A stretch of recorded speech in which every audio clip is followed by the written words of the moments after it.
You're listening to Convenience Matters, brought to you by NACS. Whether it's for food, fuel, drinks, or snacks, about half of the U.S. population shops at a convenience store every day. We'll talk about what we see at stores and what the future may hold for our industry. Local matters. It's something that our industry truly embraces. Our stores are in every community across the country, and their customers and employees are, most likely, local. Local matters even more this year because there's one simple step that everyone can continue to do to support their local communities, to ensure that these communities have their necessary resources, the proper voice, and the best information to plan for the future. Welcome to Convenience Matters. I'm Jeff Lenard with NACS. And I'm Carolyn Schnare, also with NACS. So Carolyn and I today, we're going to talk about how to support your community, plus share how you can tap into some incredible research tools to grow your business. And it's all through the U.S. Census, which is holding its decennial census this year and has many other census programs that it incorporates in a given year. So to talk about the census, we have a special guest today. Please welcome Dr. Stephen Dillingham, who is the U.S. Census Bureau Director. Welcome, Dr. Dillingham. Jeff and Carolyn, it's a pleasure to be with you today. So I briefly touched upon the idea of Census 2020, which is, of course, the most well-known census. But can you give us a broad, big picture about why the census is so important? Well, it is so important, and there are a lot of reasons why, but let me just try to simplify and go to some of the primary reasons that the census is so important. It's certainly much more than just a head count. It's required by the U.S. Constitution. We do it every 10 years, and it provides a comprehensive picture of the nation and of its people.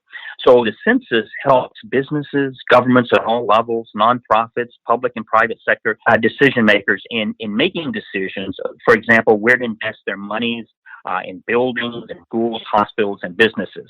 So certainly the constitutional requirement and the allocation of funds. And each year, the census data helps $5 billion in federal funds and to be distributed annually. There are other estimates. Some academics say it's more than $1 trillion.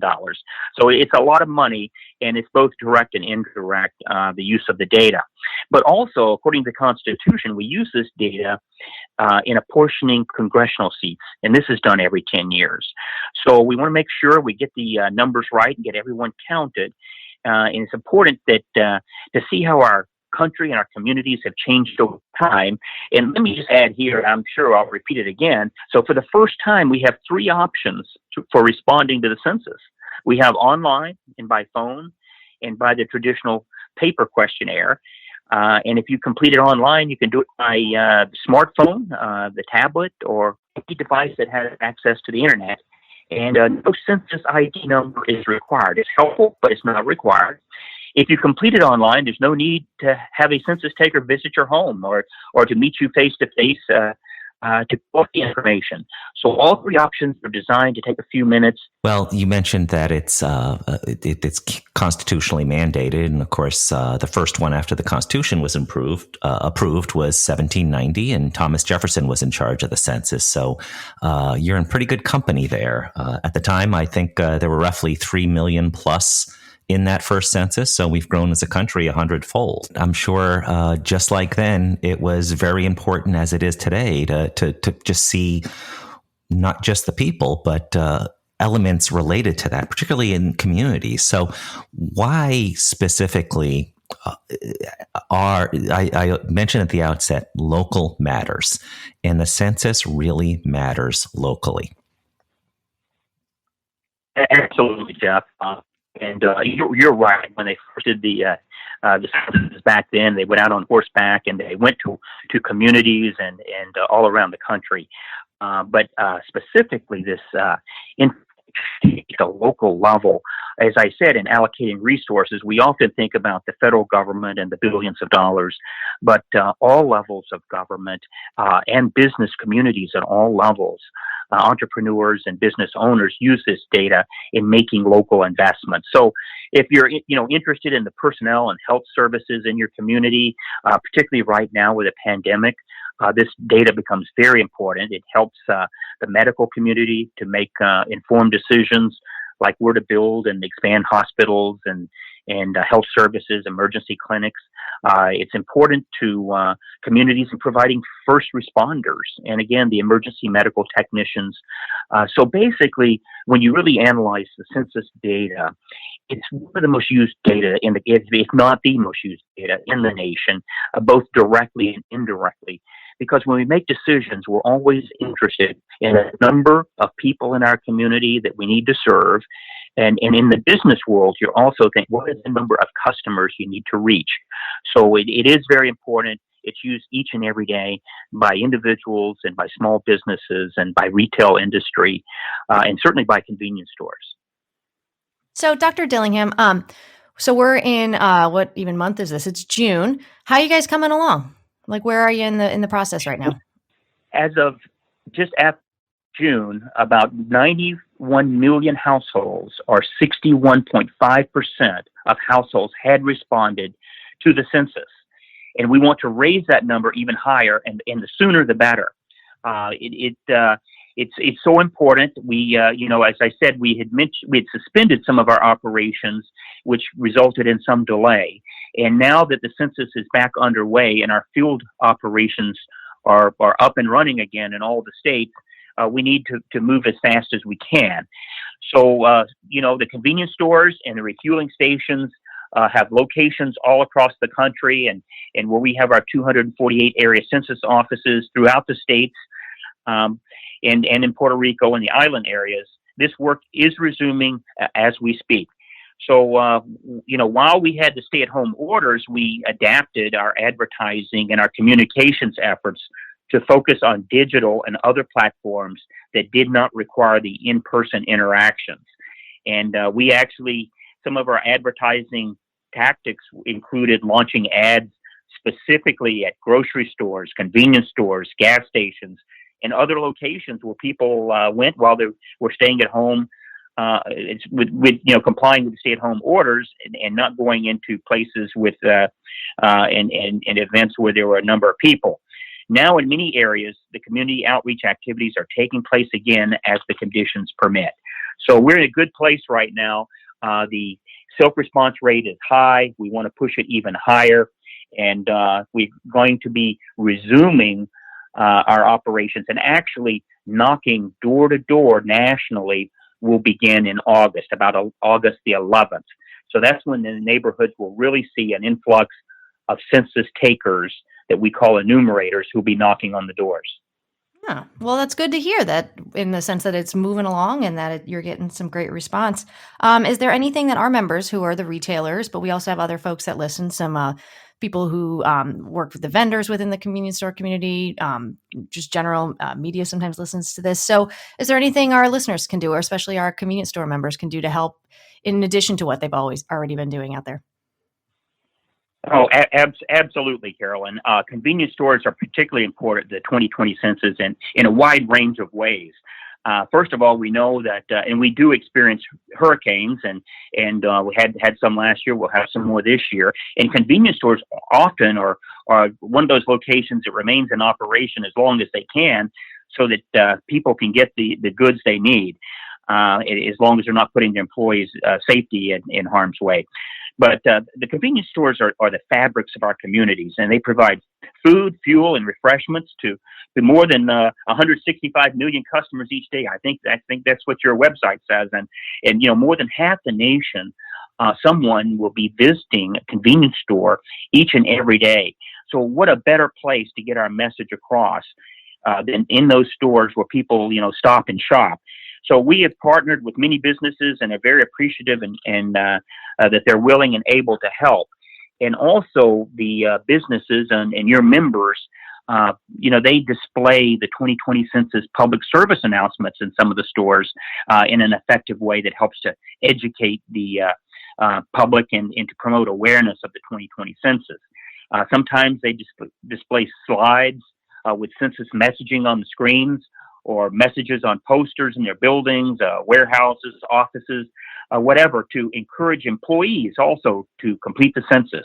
And those are just a few examples on how your members and employees of convenience stores can be very helpful partners in this effort. So we're very optimistic about the path ahead. It's an exciting time for us, and we want your listeners to know how important this data is to them and how they use it in their communities to support their business and community needs. So yes, we're looking forward to having your members be active in the 2020 census. Now, this is obviously a massive undertaking. That's why it's done every 10 years, I assume, among other reasons. But as part of this undertaking, I would imagine that you hear all kinds of stories from the field that probably some of them just make you feel really proud of the country and things related to that. What kind of feedback do you get from your team when they're conducting the census? Are there stories that you hear that are worth sharing? Many stories. And let me also mention that we're so proud of our folks that every 10 years, we have a large number that come back every 10 years to work on the census. It's like an alumni group that gets back together. Once they get kind of hooked on it, they come back. And we have people with 3, 4, 5, 6 decennial censuses under the belt. And I've heard of 2 people, their 7th decennial census. So that would cover a spectrum of about 60 years. But let me just tell you 3 this year that come to mind. One of them relates to me. I was very lucky to participate in the. We start early in remote Alaska during the heart of winter, and we do it in January. And the reason we do that is the local villagers are at home and in their snow-covered homes before the weather allows them to get outside and to go back to hunting, fishing, or whatever their work may be. So we took a trip to Tooksett Bay, Alaska, to count the first person in America. And that was an incredibly special event. We arrived in a small plane in a small village, snow-covered village, during very challenging weather conditions. We were barely able to fly in, and we had to get out very quickly. But the first person counted was so honored to be counted, and I had the privilege of counting that person. And the entire village celebrated this great event in their school building with native song and dance and dress and food. So we really demonstrated the support and trust in that village, and it encouraged us, and we found it overwhelming to our team. So being right there, and we did get a considerable national media coverage of that event for those reporters that were able to get in there. A second one I'll mention, just to kind of show you the different types of experiences. A U.S. senator had wanted me to come to his state to do a drive-through of an area that was considered to be the hardest to count in his state. And one of the basic reasons was the people in that area, and I'll just say it's a little community, did not trust government and did not trust outsiders. So we decided that the best place to communicate with those people in that secluded area was through a local church, where many of them went, or at the local convenience store that they all depended on and all did their business with. So we made arrangements that we would, both for promoting the census and hopefully in helping to count the people, we're going to have a presence, and we're going to have information through the church and through the convenience store that services that community. And then let me just mention a third type that's going on now, and that is in selected cities and neighborhoods, and sometimes in association with the food distribution areas and efforts. Mayors and partners are working together for neighborhood parades, and these aren't the big city parades down Main Street. These are neighborhood parades where you have cars and sometimes fire trucks that have the trusted community leaders there. And so they have loudspeakers and play music and get a lot of attention going through the neighborhoods to help spread the message of the importance of the 2020 census in a safe and distancing manner. So those are 3 examples that we're quite proud of. I think that the amount of nimbleness that it sounds like you guys are having to undertake and be able to execute perfectly, given the changing times, like every day to the next is different. You never know what's going to happen. So it's really cool to see that such a huge machine can change course as needed to do socially distant parades and whatnot. So kudos to that. Now I wanted to change gears a little bit, and I wanted to ask about beyond the 2020 population census. I know you guys do a lot of other things, and some things that we've talked about at NACS to our members before, such as the economic census and a whole lot of other data. How can our members utilize what you have? Where can they find more, and where can they do more? Where can they find some of this data and then use it and apply it to their businesses? Well, that is very important. Census Bureau does more than 100 surveys and data collections, and it serves all sorts of communities. We also do those for other federal agencies. So, and then we're able sometimes to match up our data and to collaborate on certain things. So your members, first of all, I would just advise them to go to our website, and they will find the links to a lot of different data sets that they may be interested in. Our economics program is quite vast, and some of our results and some of our findings get a lot of national attention. But let me just mention a few of the products and data sets that we put out. We put out the monthly annual retail trade survey data, and these surveys provide a variety of sales and inventory estimates for the retail sector. We also do the economic census every 5 years, and it covers 18 industries, including retail, and it's a very comprehensive measurement of the U.S. economy. And then, of course, we have county business patterns data that provides local employment and establishment data on an annual basis. And then most recently, we've gotten considerable attention, with what we call the Small Business Pulse Survey. The Pulse Survey is designed to be deployed quickly and collect information from businesses with fewer than 500 employees. And it has data on business closings, on changes in employment, disruptions in the supply chain, and the use of federal assistance programs, as well as business expectations concerning future operations. So this is really one of the first surveys that we've done that is where we contact the respondents exclusively by email. And it will demonstrate if email-only surveys can be deployed in emergencies like we've had with the pandemic to quickly collect useful data for business and the public for purposes of all types, including economic aid and recovery planning. So if a listener is contacted, and some of you do supply us with data, but if you're contacted to complete one of our census surveys, I certainly encourage you to do so. It's extremely helpful for your industry as well as others. So on a personal level, I want to brag about the census. Our daughter right now is going through genealogy, and what better time than sometimes it's challenging for a lot of kids to get summer jobs. And so we just said, okay, until you find a summer job, or if you don't find a summer job, why don't you research genealogy? So she's been going on websites, and every day when I finish work, I hear something like, oh, you got to see this. And she'll pull up something from the census from 100 years ago or something like that. So it's really been incredible to see the significance of the census over the years and how we're able to use it to kind of create that family tree that we didn't have before. So that's been very impressive. But one of the things Jeff, with that family data, that it is very important, and people really love to look at that data. And recently, when I was talking to some recent graduates, I remind them that we do protect the personal information that's supplied to us. So by law, we have to protect it for 72 years. So I reminded them that after 72 years, which I guess would be 2092, they can go look and see what their parents put down and what data they supplied about the individuals. But historians and families alike are very interested in the data. I've heard that 72. Do you know why 72? It's just such a cool number. Actually, I don't.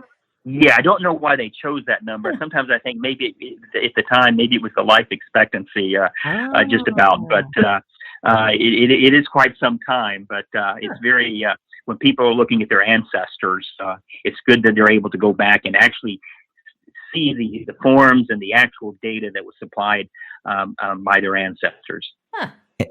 And related to the census, we talked a little bit about what members can do, and you talked about some in-store signage. But we also there's also information that anybody can download, whether for tweets, social media, etc. It's pretty friendly in terms of what people can do. Where it's like the equivalent of the "I voted" stickers on election day, where you can download this stuff and encourage other people to join you. So, can you tell people how to find that?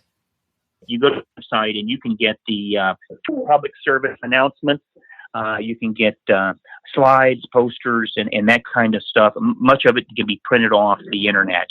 Now, I failed to mention one thing so far, and that is that we also have, with these offices around the country, we dive into regions, and we have regional census centers. And through those regional census centers, you can also, as a business, you can get in contact with partnership specialists in your area. And we have more than about 1,600 across the country. Now, that website is 2020census.gov/RCC. The RCC stands for Regional Census Center. So that's one way that businesses can directly contact the partnership specialists who are in touch with all the partners. We have more than 375,000 partners nationally, or about 375,000 partners.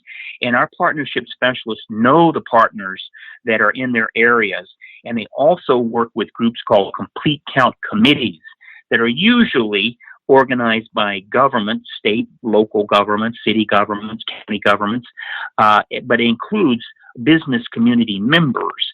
And so you can get information about your local complete count committees. There's about 10,000 of them nationally, or the partnering organizations, about 375,000 nationally. And so that's a very helpful process too, to get information that's in addition to the data that you can get directly from our website. So we would encourage people to do that. And again, you go to the site and you can get the public service announcements. You can get slides, posters, and that kind of stuff. Much of it can be printed off the internet. So I want to follow up on just real quick the complete count, those various programs. We started at the beginning by talking about local matters in terms of getting your voice heard, getting resources, but the complete count committees are an amazing way to work with local opinion leaders and understand different people in the community, and there may be long-term benefits of that. So I absolutely strongly encourage that people look towards, if they can, seeing how they can fit into some of those complete count committees, because it is a group that cares about the community, and we know that our industry cares about the community. Really, really nice fit there. Yes, they are, and they vary in all shapes and sizes and composition. Some complete count committees may be a dozen people in a small town. Others may be more than 100. It may be a state complete count committee, and every state has complete count committees. It's at some level, and so we're very pleased with all the progress. And I was hearing from some actually yesterday, and got some pictures emailed to me of the events that they were having while social distancing. It's a great group. Make contacts with the government leaders at any level of government, as well as other businesses that are helping out.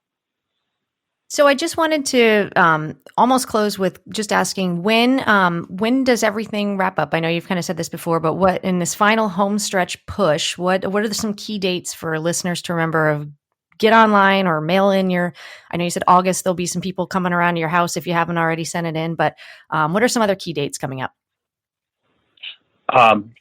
Yes. I just want to remind everyone that you can go to the internet today. You can use your phone today. If you have the paper questionnaire, you can submit it today.